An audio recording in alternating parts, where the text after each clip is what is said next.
Hello, everyone. Happy Monday. Thank you so much for joining us. What if I told you that you can have free eye care outside? Sunlight actually does more than brighten your day. It can actually shape the health of your eyes. In fact, spending more time outdoors in natural light can reduce the risk of nearsightedness in children.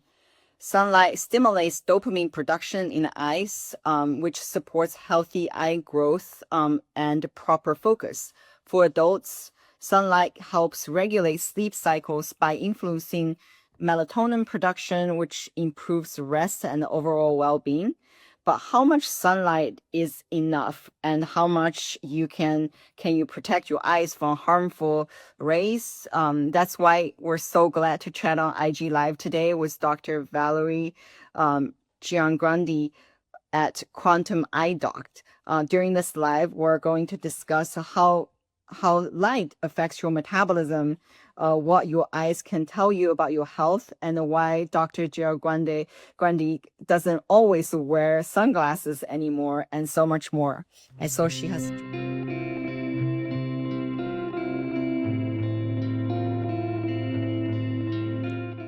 Hello, hi, Dr. Hi, how Giovanni. are you? Good, how are you?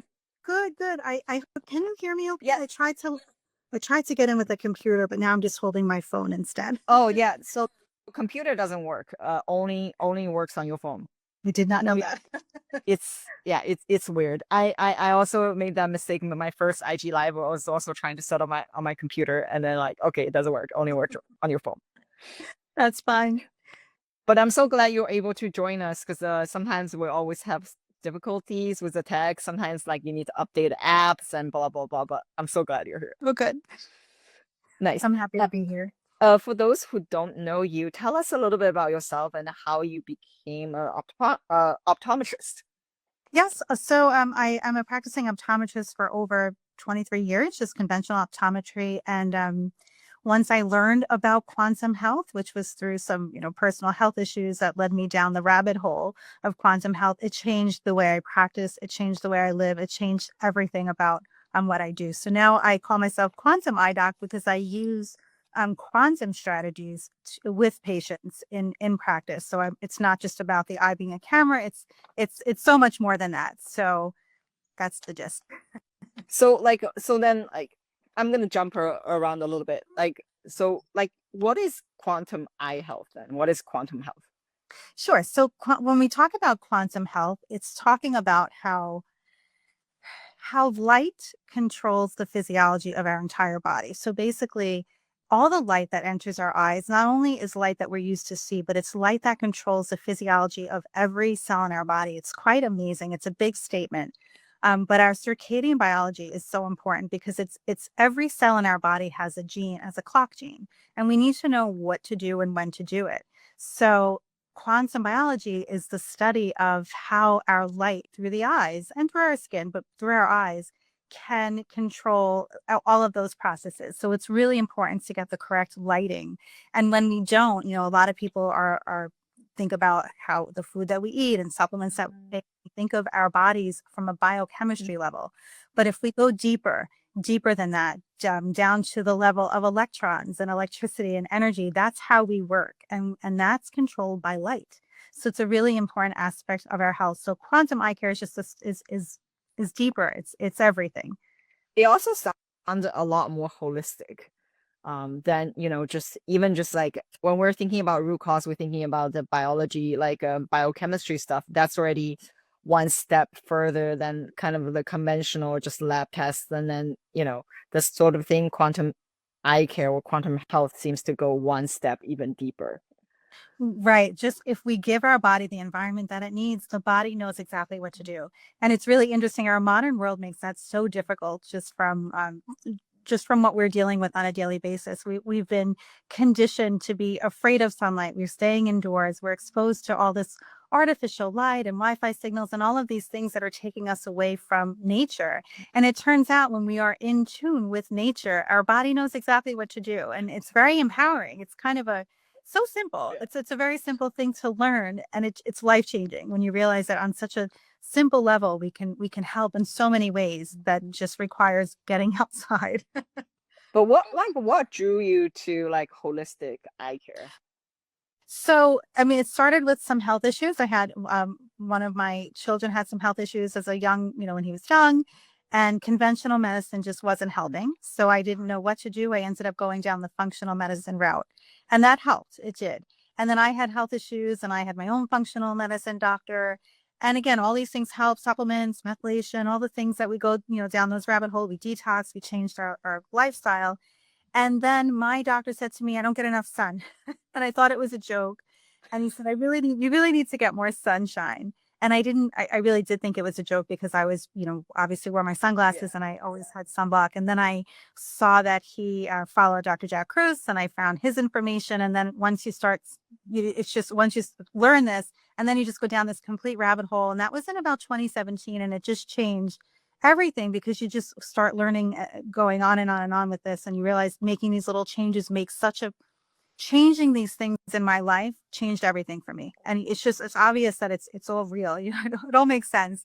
And then I just started to incorporate that with patients. Then I took the applied quantum biology program and I'm certified and I just learned how to even apply it even more.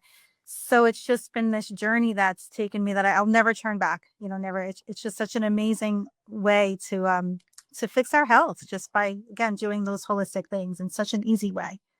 Wow, your patients are benefiting so much. Well, I guess all of us are benefiting so much from your own experience and then all the rabbit hole you got in and all your experiences. Mhm. Okay, we're gonna dial back a little bit, and I want to ask you a few questions about the role of light's role in health. So, what role does the light play in our like biological clock? Sure. Sure. So I'll backtrack a little bit. So in our eyes, we have these blue light receptors. They're called melanopsin, and they're wired for blue light. So blue light is telling our body what time it is. And the way it works is that what's supposed to happen is that as that sun is rising, there's enough blue light in that morning sun to stimulate those blue light receptors to say it's morning. It's just a little bit of blue. And the beautiful thing about the sun is that it's always balanced by red light, infrared light, which are all very healing wavelengths. But when we get that signal of blue, that's enough. Our eyes are linked to this clock right behind our eyes. We have an area in the brain called the suprachiasmatic nucleus. It's the SCN. It's our master clock. So those blue light receptors, those melanopsin will send a signal to the master clock to say it's morning. And once the SCN gets that signal, it will turn on. It's like a switch to turn on the entire body. So now cortisol is going to be released. Our digestion gets started. Our hormones, everything is in the correct order. Our body knows what to do. It's like a switch that turns on our day. And with the sun, as the sun is rising, that blue light will keep getting stronger throughout the day. So it's almost like it just keeps resetting our time. So we're supposed to be outside and the sun, blue light, as it gets stronger, our body knows that it's getting later in the day. So each time, blue light will be very strong at solar noon in the middle of the day. That's when we have a lot of energy. And then the blue light will, go up and then it goes down. And then at night, there is no more blue. So those blue light receptors are no longer responding. So now the brain says, okay, great. Now it's nighttime. Let's reduce our cortisol. Let's start getting ready for rest, for repairing. And then we know that melatonin, everybody knows melatonin helps us sleep. Melatonin can now be released from the brain and we can repair and we can heal overnight. But the other aspect of that light, not just blue light, as I said, red and infrared is always available, which is very balancing, but there's also ultraviolet light that's available. Now, ultraviolet light plays its own role. And this is where it gets a little interesting because so many we've been conditioned to be very afraid of Sunblock. ultraviolet, right?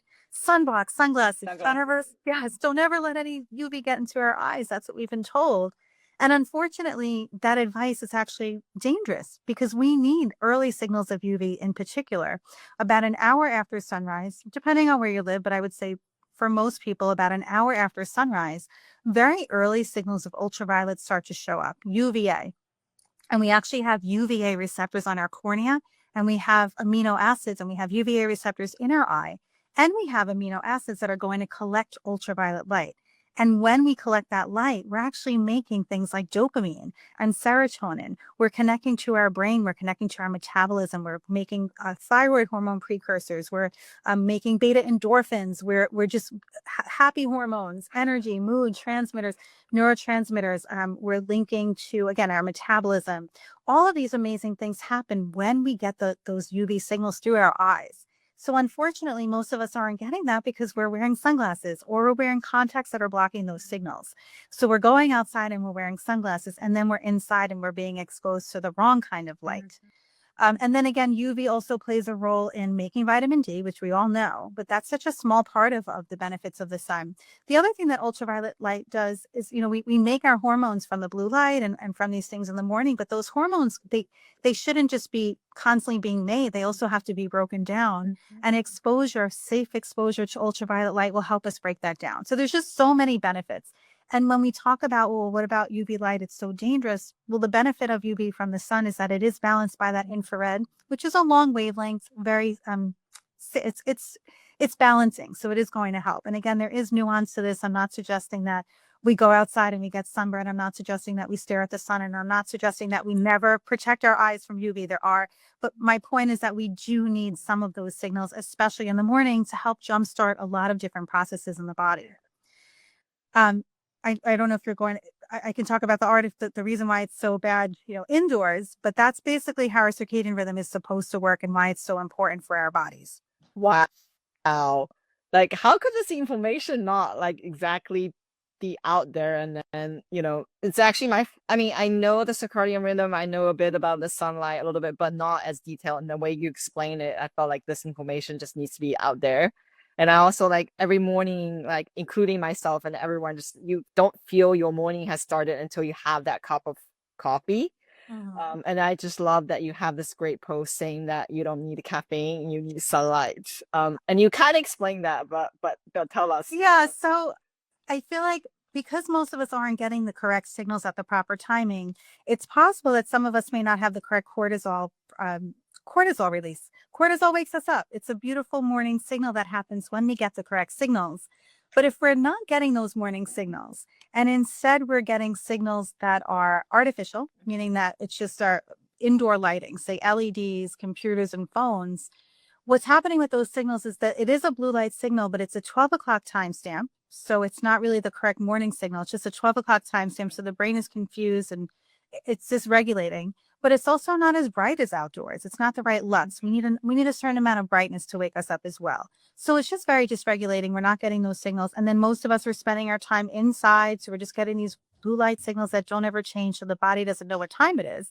So people get this slump, like an afternoon slump, where the cortisol's not being, just everything is dysregulated. So people are looking to caffeine because what happens at night as well, when that cortisol is supposed to be low, when it's dark, we're not supposed to have any blue again, but none of us, many people are not sitting at home in the dark. We're sitting at home with our TVs on, with our lights on, with our phones. So even that little bit of blue is enough to tell those cells that, you know what, it's still 12 o'clock in the afternoon. So there's more cortisol.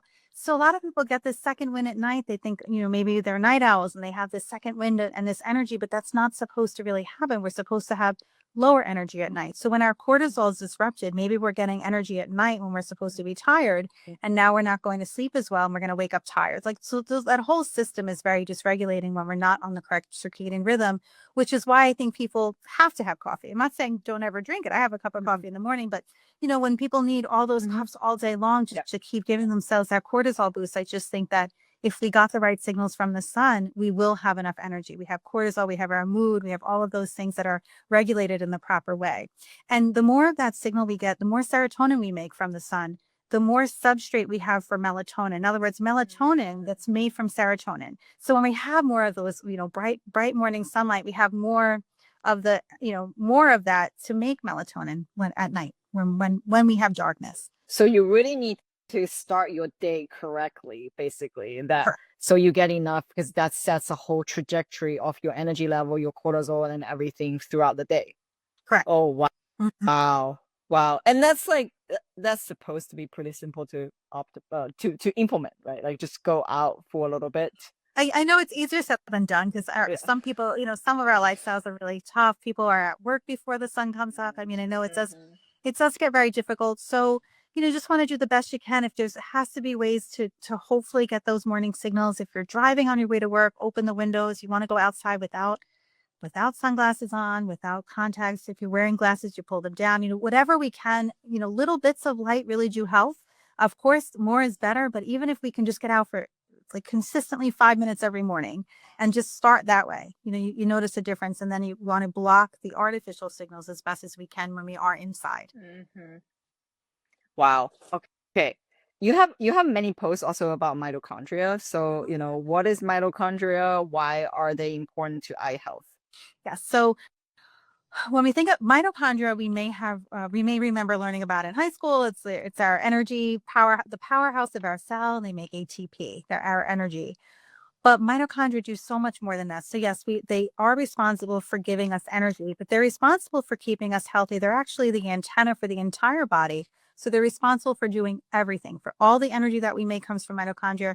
It also helps us make it helps us make water, and the water that the mitochondria make actually turns into a battery. So it's like an electrical system, and the mitochondria are responsible for that. They're going to pay attention to how stressed we are, if there's toxins, if we're getting enough nutrients. They need electrons. Mitochondria need electrons to work. So anything that goes wrong in the body, any kind of illness that we have, for the most part, is due to mitochondria. Everyone worries about what runs in the family, but most of our issues will come from mitochondrial dysfunction, because again, our world can cause dysfunction of our mitochondria. The eyes are super energy intensive. They have one of the highest levels of mitochondria, because think about all the light that's getting processed nonstop in the eyes. So there's such a high level of mitochondria. So when if we're not taking care of our mitochondria and things go wrong, you can get a lot of eye diseases when the mitochondria aren't working. So you have to be pretty careful. But mitochondria, because it works with electrons, electrons are carriers of light. So mitochondria is linked to light. So when we get the proper lighting signals, we're going to power up our mitochondria, which is another reason why you may have heard about, red light therapy, because red light in particular, which is always available in the sun, especially if you go outside in the, first thing in the morning, it's mostly so very high in red and infrared light, but that is available all day long. Those longer wavelengths actually power up a part of the mitochondria. It's called cytochrome C oxidase, and it's part of this electron transport chain that's actually going to help us make ATP and also make that water. So the more water we have, the more of our battery is charged, and red light literally does that for us. And again, it's just so powerful for the retina, especially because when the retina stops working, or when the mitochondria get too much oxidation, or they're not working as well, that's when we start having issues in the eyes. So what is the photoelectric effect? Is this the what you just Uh, described? so the photoelectric effect is basically, it's saying that like light is powerful enough to, especially ultraviolet light, has enough power to knock electrons away from atoms, like enough power. They basically power up electrons. So that's how we know that light is powering up our electrons, which is powering up our entire body. So yeah, it's the reason why circadian rhythm is based on light. That's one of the biggest. And there are other inputs to our timing, like eating and temperature, things like that. But light through our eyes is one of the most important and most powerful timekeepers. And that's because of the photoelectric effect, because that light is so powerful to work with the electrons to charge them up. And then the electrons can do everything they need to. I feel like this is reinforcing again, like go out for 5 minutes in the morning. Get outside, go for set a your walk. whole day, yeah. Mhm. Set your whole day trajectory, and also get some red light into your mitochondria. Helps with everything. Yeah, and the other powerful thing would be sunrise, of course. But again, that UVA, when UVA starts to show up about an hour after sunrise, that's another really powerful time of day to get. So it's just the morning in general is just such a great time for all the reasons that I mentioned. Amazing.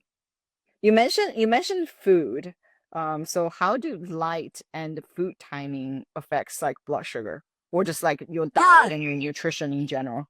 sure. So, well, first, our food, our digestion is circadian linked. So we are meant to digest our food when the sun is out. So that's one thing. So we're going to handle food a lot better when we're eating when the sun is up, as opposed to eating right before bed, and our body just doesn't digest. Our digestive enzymes go down at night. We don't have the capacity to do that, because we're not meant to really eat when the sun is down. The other thing that happens is that if we are exposed to the wrong lighting. So if we are exposed to that blue light at night, we're releasing cortisol at the wrong time. And when we release cortisol at the wrong time, cortisol Like raises our blood sugar. So mhm. yeah, it tells our liver to release blood sugar. And now we have blood sugar in the bloodstream. pancreas is going to try to release more insulin to get rid of that blood sugar, but our cells become insulin resistant. And then we have the risk of diabetes. And it's just this whole host of other issues, and that cortisol with our sex steroid hormones, a lot of different things. But our food timing, when we're eating at the wrong time, it messes with our circadian rhythm and our blood sugar based on having poor circadian rhythm at night, especially. So it's really great, since food is another timekeeper for the body, that we get sunrise and we eat within that first hour, because that's how we sync everything up. We're syncing our digestion up with the light. That's how it's supposed to be. This is so fascinating. Okay, next question related to this is why do seasonal changes impact our health, and what role do our eyes play in this seasonal change? Sure. So we have our daily rhythm that I just talked about, but we also have seasonal rhythms. So the sun, depending if we live in a seasonal climate, the sun quality is going to change throughout the years, and our eyes pick up on that. And our skin picks up on that as well. So obviously the UV is going to be a lot stronger in the summer. And when the UV is a lot stronger, our body, the metabolism of our body changes to handle these long days outside with a lot of energy. We could build more protein. We can handle more food, more carbs, because we could handle more, say, more fruit and more things that are growing in these stronger UV situations. I'm going to go into that in just a moment. Versus the winter, when the UV is getting very weak, and the eyes sense the angle of the sun, the intensity of the sun. Now, when it's turning into winter, the body knows what happens. Seasonal changes. We're supposed to go into more of I don't want to say hibernation, but more of a rest and repair phase, where we know we're not going to be able to eat, bananas in the winter because they don't grow anywhere. So it's the time where the body can say, okay, let's start to cut down. Let's repair the body. Let's not do different things in the winter. But when we're always eating the same foods year round, our body's getting the interesting signals, because if we think about food, we're breaking food down into electrons, because that's really what it's all about, is electrons. But electrons are carriers of light. So if you're eating foods that grow in a place that has a lot of UV, like tropical, eating pineapples, the UV was really strong when it made that pineapple. So those electrons are carrying that information, and when we eat it, we're reversing the information. Like, hey, there's a lot of UV in this food, but if we're eating it in the middle of winter and we're not living in the tropics, it's confusing, and it's kind of it doesn't match our seasons. We're supposed to just have seasonal local food, because it all makes food grows where the sunlight is. So it keeps everything in sync, just like it was in the old days. People would hunt for their food and pick food that grew in their area, and it matched the seasons, it matched what their body was supposed to do. Versus now we can go to the store and get anything we want year round, and the body thinks it's always summer. If we always summer, then it's inflammatory, and Yeah. it's just not great for us. Wow, this makes so much sense. Like, I never heard a way to explain why people need to eat seasonally, but this quantum and light explanation makes so much sense. And then from like a nutrition perspective, it's more nutritious to eat locally and then like seasonally. And then from the price point, it's also cost less, because with non-seasonal stuff that you import from other places, it's more expensive, and it's like not great for the environment either. So wow, this makes so much sense. Right. Yeah. So It's a little hard to implement in some cases, I guess. You have to get used to it, but it does, right? And that's why I love it, because it just makes sense. yeah, it just makes sense. But I also feel, even if people feel it's hard to implement, at least first is gaining this knowledge, right? Like having this knowledge at first is key, then you can actually implement it. And now this just like it's gonna stuck in my head forever, and then I'm gonna be thinking about it next time I shop. Like, okay. Okay, then okay, when it comes to light for health, then how much sunlight should we get daily? I mean, as much as you can, as much as you can physically handle. Now, there's no one size fits all, because everyone has a different situation. Someone who lives who's in the north doesn't have a lot of melanin, who never sees the sun, is not going to go out and spend hours in the sun, to start. The earlier sun exposure we can have is the safest. So people who are afraid of the sun, there's no UV for the first hour of the day. If we can get outside as much as possible and start there and then build up, because the more of the red and infrared light we get, the better we can handle stronger signals. But I mean, 20 minutes of sunrise is fantastic. Can I always get 20 minutes? No. Sometimes I get 5. I don't always do that. I do make it a point to go for a walk every day at UVA rise. I happen to luckily have that in my schedule. And that really helps. I go for a 30-minute walk every day at that time. And I find that that really helps. But again, there's no set time. Just do the best you can. Some people really, unfortunately, can't always get the sun. So just, if you happen to be at work, get outside and try to get that sun when you can. As far as blocking, you want to make sure when you are indoors that you are blocking. And I don't have glasses on right now because I do have a window open, so I don't feel the need to do it right now. But I like to try to block the artificial light indoors, especially at night with orange glasses. Orange, those amber glasses and night blue light blockers will block all of that artificial signal, all those signals at night. Like, don't want our blue light cells to be stimulated. And then if you wake up in the morning and it's still dark, especially in the winter, I like to put those on again in the morning until I can get outside, because I don't want to turn on lights in the house and then have that be the first signal. So just, be mindful of that. I feel like that's really important. You just want sunlight to try to be the first signal that you get, and then block as much as you can at night. Those are probably the two easiest things to do to start. And then everyone remember the most powerful ultraviolet light is 1 hour after the sunrise. Right. So that's the Oh, that's UVA. That's right. UVA. So that's where we're going to start getting those neurotransmitters and serotonin, dopamine, all the things that get processed through the eyes. And as they start getting processed through the eyes, and then they connect to the brain. So that's a nice, powerful time of day, but it's actually not a strong UV signal, which is nice. So it's a safe time of day for most people. Some they'll get afraid of it, but again, you can start slow. Don't overdo it, especially if you haven't done it before. But those signals are super important.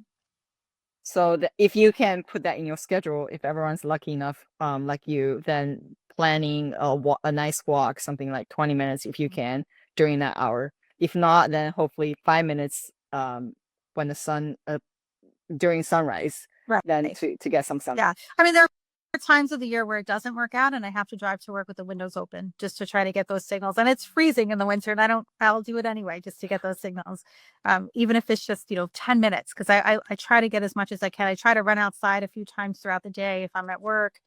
It's a challenge in our world. It really is, but you just do the best that you can. I love it. Why do you not recommend always wearing sunglasses? I mean, I kind of have gathered the answer already, but let's hear. Yeah, so exactly.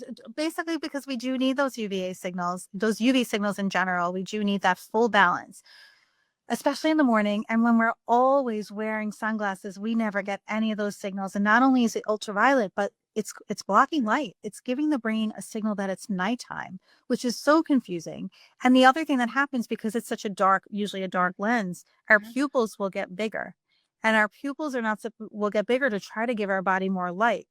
And if you do have sunglasses on, most sunglasses will block the UV, but it's not blocking, say, more of the higher energy visible light, like the high energy blue light that does exist in the sun. And again, when it's balanced, it's not a big deal as much. But if you're wearing sunglasses and your pupils are bigger because your body thinks it's nighttime, you might actually be getting more of that high energy blue light or visible light, which could even be more damaging. And that's just, that could be happening. I mean, it's just not normal. Again, we want to block, we want to be careful if it's a lot of UV, if we're in a place where there's a lot of reflections. People like to wear them when they're driving, of course, because all the glare and the discomfort. Always want to be safe. But if you are wearing them, pull them down, give yourself a little bit of those signals. And again, I don't want to make the statement that you should never wear sunglasses, because that's not true either. We want it, like, there are cases where we have to be really careful, and it does vary depending on your level of melanin and your lifestyle, things like that. But I just need to make the point that it is so important that we get those full spectrum signals and not always block it. Then our brain literally has no idea what time it is, and the only time signals we're getting are indoor artificial light without anything else, and it's really dysfunctional. It's not good at all. That makes sense. What else should we do to optimize our circadian rhythm? So the other thing we can do is try to ground. So when we are outside getting that sun and we have our bare feet or our hands, touching something that's growing out of the earth, like a plant, or we have our feet on concrete or dirt or grass, we're gathering those electrons directly from the earth. The earth is full of electrons, and electrons will flow from an area of higher, denser electrons to lower. So it's always going to flow into our body because we're conductive. So by gathering electrons, we're actually charging up our battery. It's very powerful, and it happens immediately. It's just such an amazing thing. So if we can go outside and ground at the same time, that's even more powerful. That's fantastic. And we want to be mindful of making sure that we're drinking the right water, we're hydrating, we're not drinking water that's, like toxic. We want to reduce our toxins because our mitochondria are going to be very sensitive to toxins in our environment. So we do want to be careful with that. Things like that. And again, block the blue light. Wi-Fi is a whole other thing that I didn't get into, but when we are exposed to very high levels of Wi-Fi, meaning if we're wearing tech devices like AirPods, we're just getting those electromagnetic signals into the body that's not normal and not natural. And it does play a huge role in our health. So we want to try to block things like that, get as much done as we can, block as much of the bad light, the bad Wi-Fi, and ground. I think those are the basics. And Yeah, eat, the whole eat with, with the seasons if we can and at the right time, and just think about nature and do those things. the Wi-Fi part is the whole other, That's like we need to have a sorry. whole other conversation about it. Gosh. I know you have like a almost unlimited tips. So, how can someone work with you? I would say try to join my mailing list. It's if you go to my Instagram, follow me on Instagram. There's a little like join my list under the highlights. I do work with people personally on Zoom, and I apologize for anyone who's signed up and I haven't gotten back to them. There's a little bit of a wait. It's been a little busy this past month or two, so I haven't had as much time to get back to people. So again, I do apologize. But if you get on my list, I am working on other things as well, like classes and stuff like that coming up. So I would follow my Instagram or even YouTube, and then join my mailing list. Amazing, amazing. Thank you so much for sharing like a lot, not just like scientific stuff, but also a lot of tangible tips and very specific tips. So we're gonna have to invite you back to talk more about the whole Wi-Fi signal, like all the stuff. There's so many people who know a lot more than me about that, but yeah, it is a dangerous thing. But thank you. Thank you so much for spending time with us. I Talk appreciate to you it. soon. Okay, take Bye. care. Thank you. Bye.